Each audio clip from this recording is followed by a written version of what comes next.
Hello. Welcome back, ladies and gentlemen. Welcome back to the channel. We got to make this one quick. We're talking a little bit about the Houston Rockets, but we got the draft here in, I believe, 6 days. Per usual, we're going to look up when that is. I think it's the 26th. Yeah. So draft's next Wednesday. As we know, the Houston Rockets have the third overall pick. And we got a couple of stuff here. I'm trying to pull it up on the screen.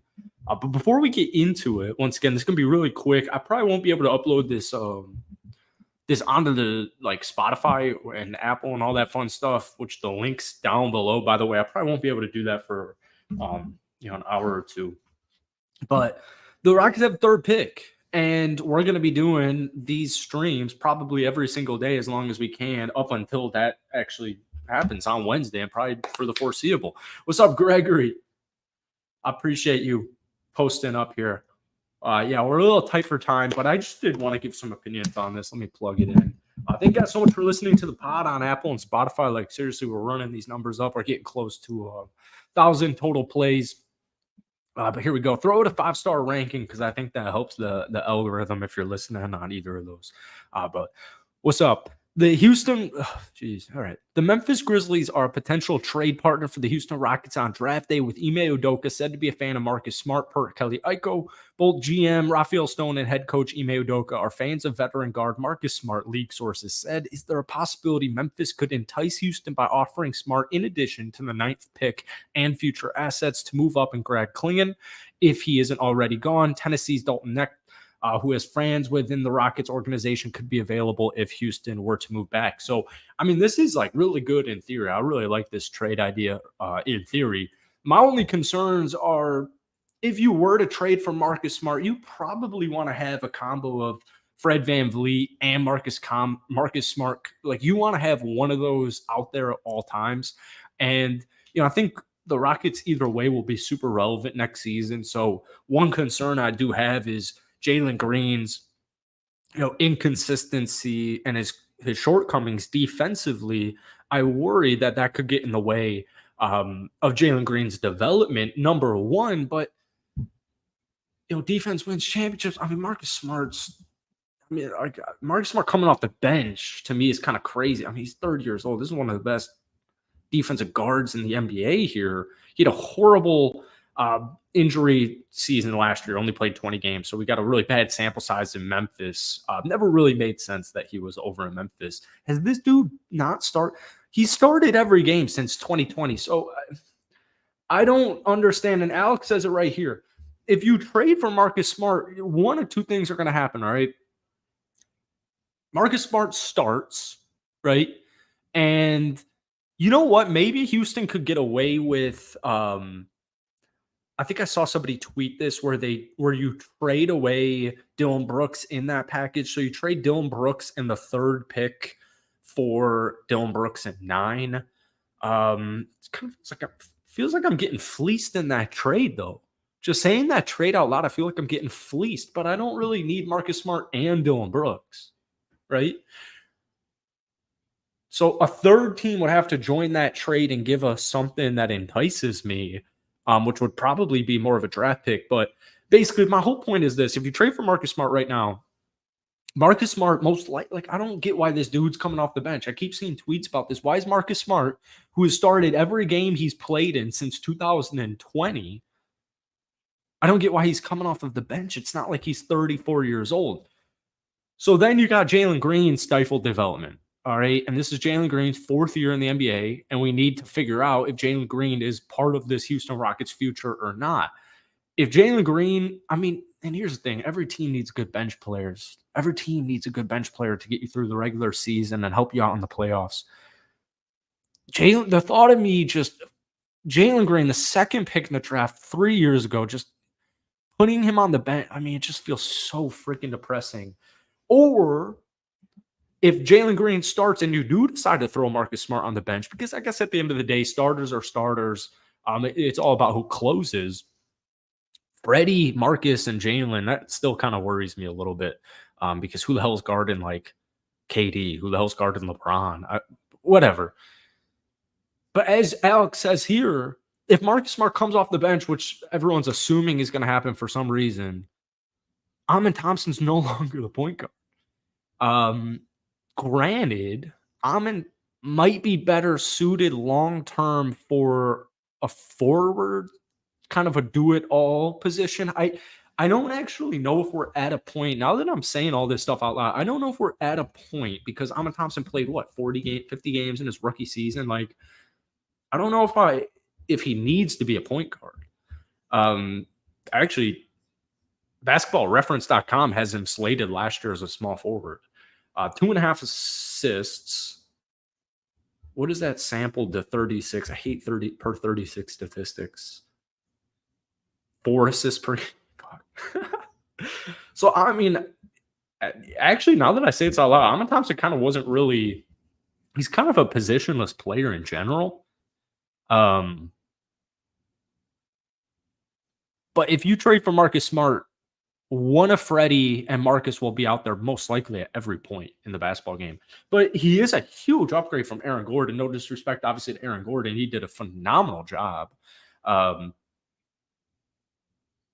especially at the end. But it's just kind of interesting because I would assume to make money work, you're going to have to give up Londale. Does Brooks have to be in that trade? I just don't really – I don't know.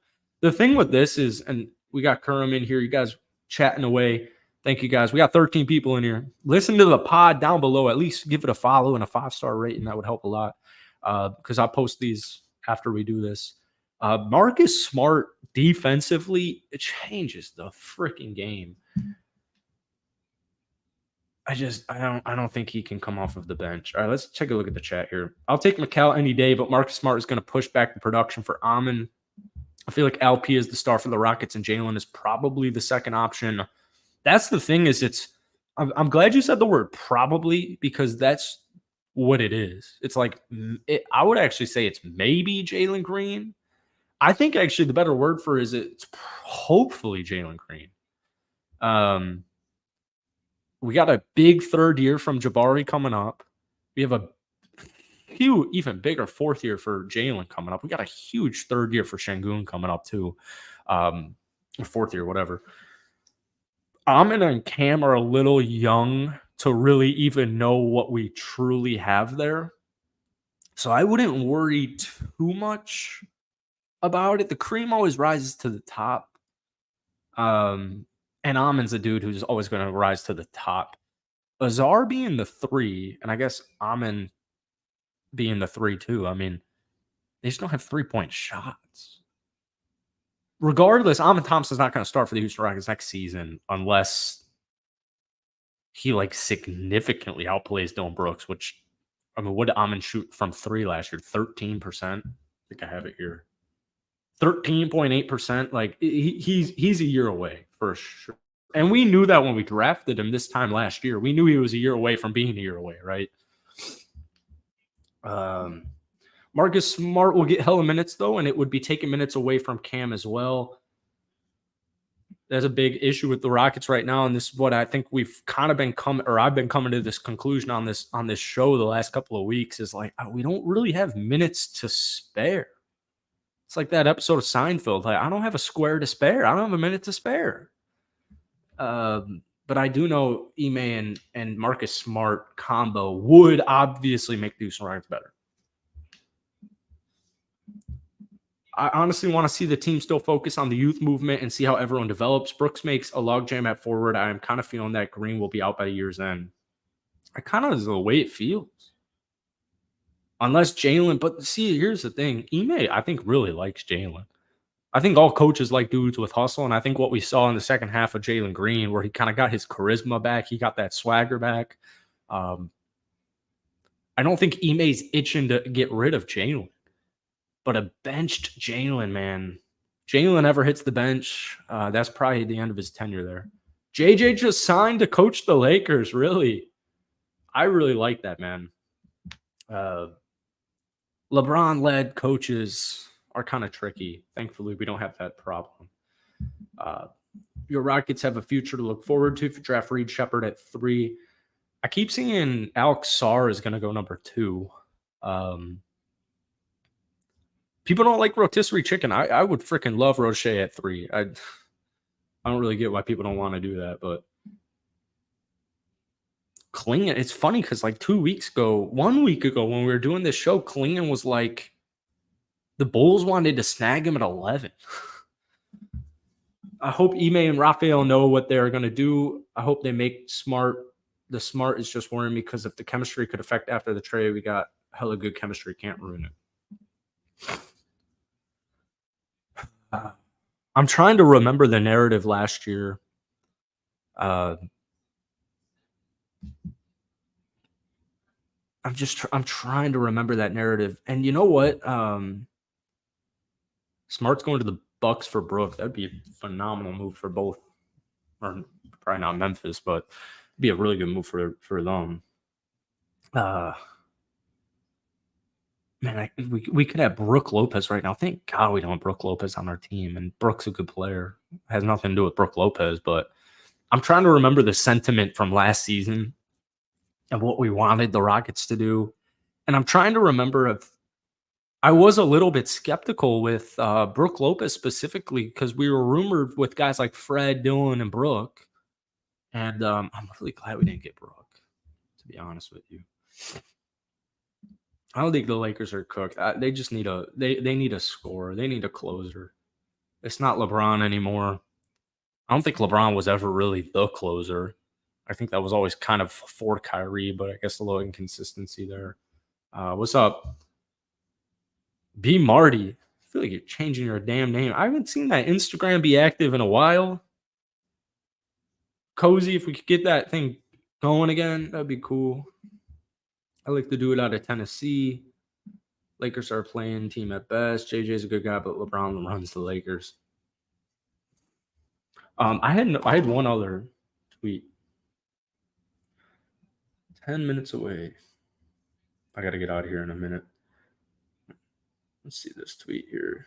You'd think I'd have these ready to go. Oh yeah. I don't even need to throw this on the screen here. Rumors are swirling about the Pelicans offering Brandon Ingram in a trade to Houston for Alperen Sengun, but Houston showed no interest. Yeah, I got no. I have interest in the idea of Brandon Ingram. I think we talked about this like last year. Brandon Ingram to the Rockets at 3 over Dylan Brooks. I mean, I'll sign me up any day of the week for that. But no, for Sengun, come on, man. I want to hear Swaggy take on this too. You guys were the best duo. I know, man. I know. I'm sure Swaggy, I know he wants to like get into the NBA. I think he is getting into the NBA again. He's been getting into the NBA again. I know he still makes some Houston Rockets content on his main. We'll go to my stupid tweet that I don't think has any likes. No likes. Come on, guys. Go follow Gelstro YT. I said bring Paul George to the Rockets, but like we said in our episode last week, I mean we're a year away from a move like that, and I think you say the same thing. Ingram, Kawhi, Paul George, all these guys have some injury concerns, and I do think we're a year away from any type of move like that, to be honest with you. So, all right, folks, I got to get out of here. I apologize for the short ep. But it is Thursday, June 20th, and we got the draft in 6 days. So we're going to be pumping these out every day, maybe even twice a day. I doubt it, but we're going to be pumping these out. Thank you guys for watching. Hit the like button, hit that sub button if you guys haven't already. But once again, hit that Twitter. Links in the description of this. And go follow Let's Talk Rockets on Spotify and Apple. Links down below. Thank you guys for watching. Steven Adams, welcome to Houston, and we'll see you tomorrow.